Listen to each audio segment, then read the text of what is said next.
Lanes are from Yackley to the Veterans Memorial Tollway. And northbound 355 is heavy from 75th to the Reagan Tollway.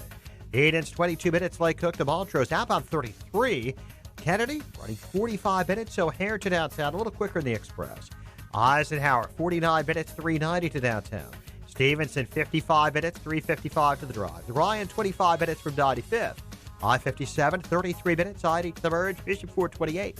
That's traffic. I'm Jim Alamonte on AM 560, The Answer. Chicago's Morning Answer continues next in our 1-hour heating and air conditioning weather center. Considerable cloudiness today and a high of 33. Currently 31 at O'Hare. Next news at 8. Chicago's Morning Answer with Dan and Amy continues next on AM 560, The Answer. This hourly segment is brought to you by the IRS Radio Hour with Stephen Leahy. Every Sunday afternoon at 5 on AM 560, The Answer. If you're looking for the latest news, insight into what it means, and the sharpest opinion, there's only one station in Chicago where you can turn, and it's this one. We're AM 560, The Answer. Good morning, Dan and Amy. It's good to see that President Trump is not letting the impeachment theater dissuade him from moving along on particular policy areas. Obviously, 3 years in the making, rolling out the Mideast peace plan from the administration yesterday was fairly momentous. In addition to that, you have President Trump talking about immigration policy in Wildwood, New Jersey yesterday at a Trump rally. But on no issue have Washington Democrats more thoroughly betrayed the American people than the issue of immigration. Left-wing, radical politicians support deadly sanctuary cities. And remember, a sanctuary city is a jurisdiction that refuses to hand over criminal aliens that are in local law enforcement custody. Instead, they order them to be released into your community. What the hell is going on? Yeah, well, we know that all too well in Chicago/Cook County/ the state of Illinois. So when can we expect that tax cut proposal that he telegraphed in a conversation with Maria Bartiromo when he was in Davos last week? For more on that and many other matters, we're pleased to be joined by Steve Moore, economist, Wall Street Journal columnist, author of Trumponomics, Inside the America First Plan to Revive Our Economy. Steve, if we're properly being prospective here, what about tax cuts 2.0 from the president? Hi, Dan. Hi, Amy. Well, first of all, let me start by saying, the other thing that's going on is that today at 11 a.m. Eastern time, so in a couple hours, President Trump will be officially signing the U.S., Canada, Mexico trade agreement. Mm-hmm. So I'm headed over there to the White House for that. That should be a kind of a joyous occasion. And Are you going to get a souvenir pen? You're about the fifth person who's asked me that. I'm gonna get one, and I'll send one to Amy, my favorite person in the whole. There you go. And so, Thank you. On the tax cut 2.0, I think there will be a tax cut announced sometime in the next month or so. I've been working a little bit with Larry Kudlow on that. They're talking about lowering the rates for middle-class folks to 15%. So if you're an income, between say 40 and 100,000, your tax rate would go down 15, which, by the way, is what it was under Ronald Reagan. So I like that idea. And then we're also talking about this idea of tax-free savings accounts. So you could take up to $10,000 a year and write that off of your taxes, so you wouldn't have to pay income on it. And you could put the money in an index fund or some kind of saving account. And that's a very good way to get people to save and invest. And we need more of that. So that would be a very positive thing for the economy. But look, I mean, when you juxtaposition that against what everybody from Elizabeth Warren to what I call the killer bees, Buttigieg and Bloomberg and Bernie and Biden are all saying it's raise taxes. I don't know. Did you guys see the Wall Street Journal editorial? I think it was 2 days ago. Oh, we talked about it. Holy cow. Yeah. Holy cow, those rates. Wow. Yeah, you ready for a 70% tax rate, folks? So it's unbelievable. And that's just on the income, and then on the capital gain side, they want to raise rates to as high as 40 to 50%. So this would be a whole new America, and I don't think it would grow very fast with those kinds of tax restraints. Well, talk about that, specifically the capital gain. What a doubling or a 2.5 times increase in the capital gains tax rate, what that would mean for the American economy. Oh, it used to be wonderful. Wonderful. Yeah. The government needs all the money. No, look, I've been studying this issue for 30 years. Every time we've raised the capital gains tax, revenues from the capital gains tax go down. And every time we cut the rate, revenues go up. Now, people may be surprised to hear about that, but it is actually true. And the reason is the capital gains tax, the way you avoid it is you just don't take your capital gains. You just hold on to your stock. So you get what we call a lock-in effect, where people can't sell their stock because they can't pay the tax on the gains. It's a terrible, terrible policy. I mean, as Milton Friedman and Art Laffer would say, the proper rate of tax on capital gains is zero. We shouldn't have a capital gains tax because you've already paid the tax when you earned it, the money in the first place. All right, I'm obsessed with the coronavirus. I am sorry. Are you worried about this, Stephen Moore? Well, yeah, I think everybody should be worried about it. We just don't know, how big of a risk this is. But, just from a financial standpoint, Amy, look at what happened in the stock market for the last, it rose yesterday on some good economic news. But, the last 5 days, it's down, 500, 600 points. So, yeah, there is a real worry here. And you never know when these things can really spread, significantly, going from, thousands of people to hundreds of thousands of people. And, I'm not looking. But China's the second largest economy in the world, and they're not at their factories, Stephen Moore, working.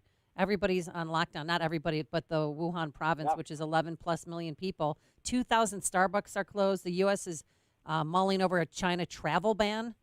I mean, this could be catastrophic, and I know people think it's crazy. I wanted to cash out my stocks the other day, but I did because I have a feeling like 2007 is going to happen all over again.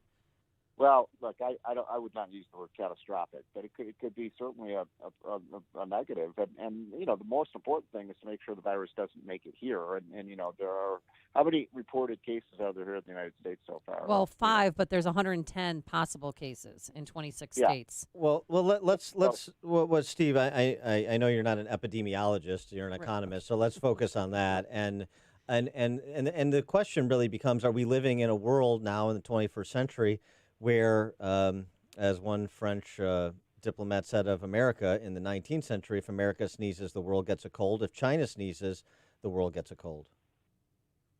Wait, so, I'm sorry, I missed the last part of that. Are we living in a world in the 21st century where if China sneezes, the world gets a cold economically?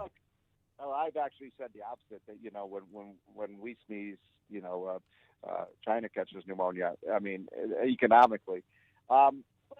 Look, is it a threat? Yes, but we have our healthcare system in the United States is so far advanced that I just don't see the chance of some kind of pandemic happening here. I mean, I'm not saying it couldn't, but I just think it's highly, highly unlikely because of our superior public health measures that they have. And let's face it, China, in a lot of ways, is still a third world country. I mean, yeah, in some of the cities, like Beijing, they're very westernized and very modernized, but in most of that country, there's still, desperately poor people, and there's the public health, and all they do, when they have some kind of epidemic like this, is they cover it up, right. Which is what communist countries do. They cover it up. But incidentally, I want to make a point, if I may, about this issue you started talking about, Dan, which is the immigration, because, there was an important court decision a day or two ago where Trump won, and it's been controversial, but I want to say, and by the way, for those who missed it, what the court decided, the Supreme Court on a 5-4 decision, is that Trump has the right to keep out people who will go on welfare. Now, the left has gone apoplectic about this, and, your good friend Alexander Cortez is saying, oh, my gosh, this is so un-American, and, America shouldn't just be a place for, rich and wealthy people. And look, I agree with that we should let, people into the country who want to succeed. But I also think that we should have, for our historical immigration standard was, if you came into this country, you couldn't come if you were infirm or had a disease or you couldn't work. I mean, this is a land of opportunity. It's not a place where we want to have people come in here and go on welfare. and I think it's a very reasonable policy. I'm very pro-immigration. People, who want to make a better life for themselves and work hard and pull themselves up by the bootstraps. That's what America's all about. But, the left wants to, as soon as these immigrants come in, Dan and Amy, the first thing they want to do is put them on food stamps. And by the way, that's the worst thing you can do for an immigrant. But it's not the worst thing you can do for them if your only intention is to make them a Democrat voter. But yeah, exactly. Yeah, boy, you're even more cynical than I am, Dan. But I mean, that might be because look, when you put people on welfare, it becomes a way of life for too many of them. So but Trump's taken a lot of heat for that. But I think he's exactly right on that policy. Yes, people can come if they want to work and build a better life, but welfare should not be the magnet. And I think people are sick of that. And by the way, look at what's happening. Look what's happening in Europe now. Where they're starting to realize, with all these socialistic programs and open immigration, it just doesn't work. Speaking of systems that don't work, this is an important area for you because it's always key in your rich states, poor states report. You're in a report, right to work states, the talk of public sector unionization. And we were just talking about it before you joined us. It's an important development. Steve Malanga writing about this over at the City Journal, that over the last decade, even as public sector jobs have recovered from the depths of the Great Recession, it's not public sector union jobs so much anymore. And you're seeing government union membership decline somewhat significantly by about 900,000 over the last decade in raw numbers. And even in deep blue states, heavy public sector union states like California, New York, Illinois, New Jersey, Connecticut, all the worst run states, seeing significant declines in public sector union employment. And that's got to be good news. It sure is. Look, I actually have no problem with unions. I mean, in terms of I don't have a problem with the idea of collective bargaining. I think it's fine. I've always believed that if someone wants to join a union and have the union representation bargain for them, they have the right to do that. That's America. But I also believe you should never force someone to be in a union. So that's always been my position. But, I also don't think there should be public sector unionism because, who represents the taxpayers at the table? Not the politicians, right? Or why do you think Illinois has, what's the size of your unfunded liabilities on your pensions, like over $1 trillion or something like that? 130 billion. What is it? 130 billion. 130. Sorry, I was off a bit, but we'll get to trillion. That you'd have to raise your property tax 50% for the next 15 years to pay off these. But why did that happen? Because the politicians are bought by the unions, and the union membership should have two people at the table bargaining for bigger and bigger benefits. So this is very good news, Dan. I have not seen those statistics yet because, by the way, just as a pure political matter, the heart and soul of the Democratic Party is government unions. At the Democratic Convention that will be held, I believe they're in Milwaukee. Is that where they're going to be this year? Yes. I think they're in Milwaukee. Yeah. Did you know almost 1/3 of the delegates will be public school teachers? Yeah. Yeah. Who do you think owns that party? The unions, and they've owned states like Illinois too. And not just the union. I mean, and by the way, there's a big difference between the Teamster public sector versus private sector versus trade. Exactly, because I think Trump is actually going to do very, very well with the industrial unions because, of course, the Democrats want to deindustrialize America. They don't want, they think we're going to be able to run a $20 trillion economy with windmills. And think of all the jobs that would be lost in the coal industry and the oil and gas industry. We're talking about millions of jobs for truckers, construction workers, drillers, engineers.